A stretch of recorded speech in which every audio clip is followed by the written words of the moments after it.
रुला देने वाली दर्द भरी प्रेम कहानी। दोस्तों, यह एक प्यार भरी मेरे जीवन की एक सच्ची दास्तां है। इसने मुझे एक ऐसा शख्स दिया जिसके लिए मैं कुछ भी करने को तैयार था, जो मेरे दिल की गहराइयां तक गई, जिसके लिए मैं कभी भी और तरफ भी नहीं देखता था। सुबह का अखबार पढ़ते हुए अचानक मेरी निगाह अपनी नई पड़ोसन से जा टकराई।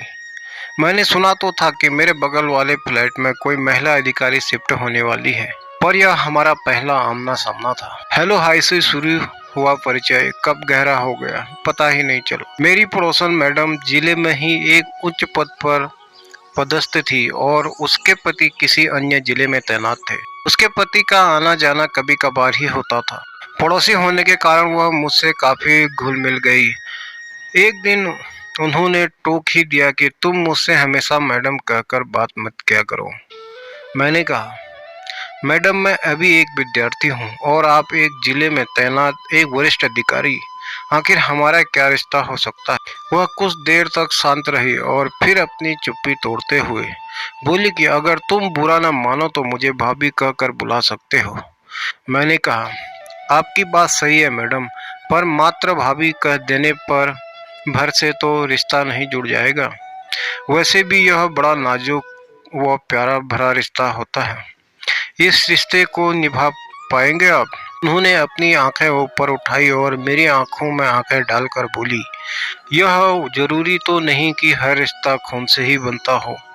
रिश्तों की परिभाषा अपनापन, स्नेह और प्यार में छुपी हुई है, और अगर हम एक दूसरे को समझ सके तो यह रिश्ता हम भी आसानी से निभा सकते हैं।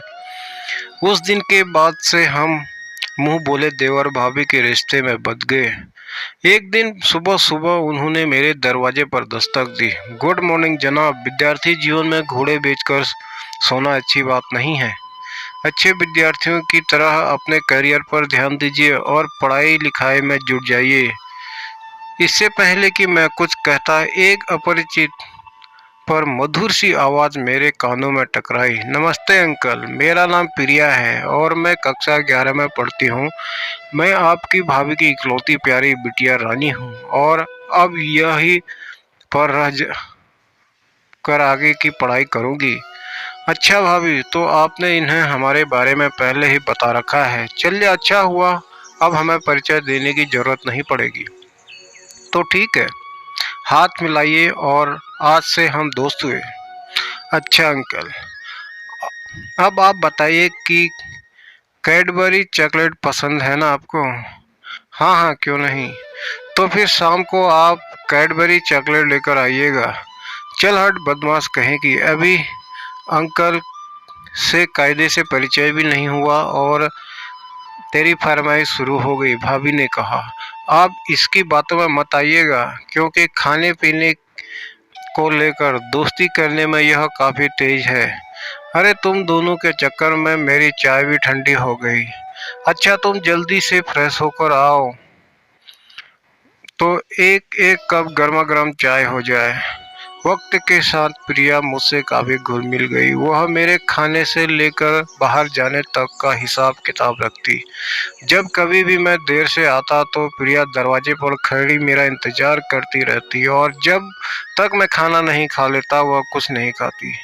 उसकी मम्मी भी खुश थी कि प्रिया को बोर नहीं होना पड़ता, पर प्रिया के दिल में क्या चल रहा था उससे मैं और उसकी मम्मी बिल्कुल अनजान थे। वैसे कुछ सोचने का कोई कारण भी नहीं बनता था। तो दोस्तों, आप लोगों को मेरी कहानी कैसी लगी कमेंट के माध्यम से बताएं, और मेरे आगे की कहानी सुनने के लिए मेरे चैनल को सब्सक्राइब करें, शेयर करें। धन्यवाद।